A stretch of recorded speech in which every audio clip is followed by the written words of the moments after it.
The Christian military veteran who tore down that satanic altar from its perch at the Iowa State Capitol around Christmas time last year is finally free of hate crime charges.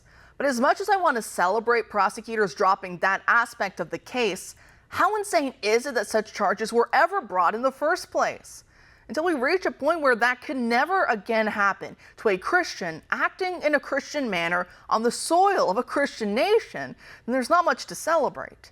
The only bright spot, to use that term lightly, is that our good friend on this show, Attorney Davis Younts, who is representing Michael Cassidy, was able to negotiate the charges down to third-degree criminal mischief. Cassidy pled guilty to the charge Friday, meaning that he'll have to pay a fine, but he won't go to prison. The hate crime enhancement could have locked him up for as many as 5 years. Joining us now to discuss what she writes about in this new article for the Sentinel is their editor, Ben Zeisloff. Ben, thanks for being here tonight. Great to be here. Great, so a lot to talk about here, but first, what are your thoughts on this plea deal for Michael Cassidy? Absolutely. Well, it's great that he's not facing a prison sentence anymore. As you mentioned, he's going to face 5 years in prison. That's been negotiated down to a fine, and his record gets expunged in 2 years after he pleads guilty to a misdemeanor.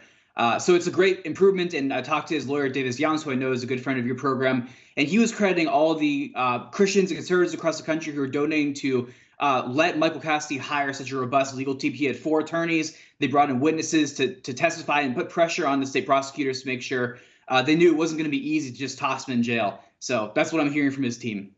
And I'm so glad that they defended him so strongly, because did you have the same reaction that I did? A bit of annoyance, just to put it mildly, that when this incident first went down, that many who style themselves as being conservative or on the right, that they were like, they kind of, put their nose up and they looked at Michael Cassidy in the situation. They went, tisk, tisk, we are better than that. We're principled. We don't knock down satanic altars. I guess the Christian conservative position now is just to leave them up and just to let this evil wickedness perpetrate in a nominally Christian society. So did you notice that at the beginning, that there were those on the right, not many, I am not going to call out some names here, but some who looked at the situation and thought, well, Michael Cassidy was wrong for this and he deserves whatever charges the prosecutors bring against him? Yeah, for weeks, that was the reaction of a lot of Republicans, especially there in Iowa. Even the governor was saying, this is the consequence of free speech. We have to tolerate this.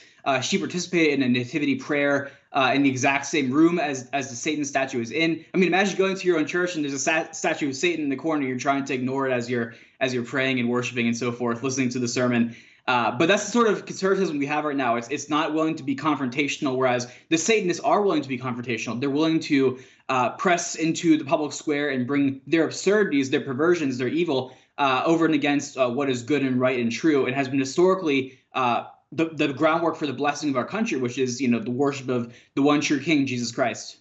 No, definitely. I mean, even the founding fathers themselves, the ones who wrote down the freedoms that we have, of course, from God, but of course the ones who wrote it down in our founding documents, the Bill of Rights and the other foundational documents, obviously many were Christian. Most were very, very deeply devout in their religion. Others, though, of course, were more deist or more agnostic, but even the deists and agnostics of those days would seem super Christian and fundamentalist and Christo-fascist of today if the left, if they were to, come back from the dead and be with us now. But I mean, all of them together, you put them in the Iowa State Capitol, and I don't know, would you agree with me that it seems, I think, even down to Thomas Jefferson, they'd all go up to Baphomet and knock the thing over?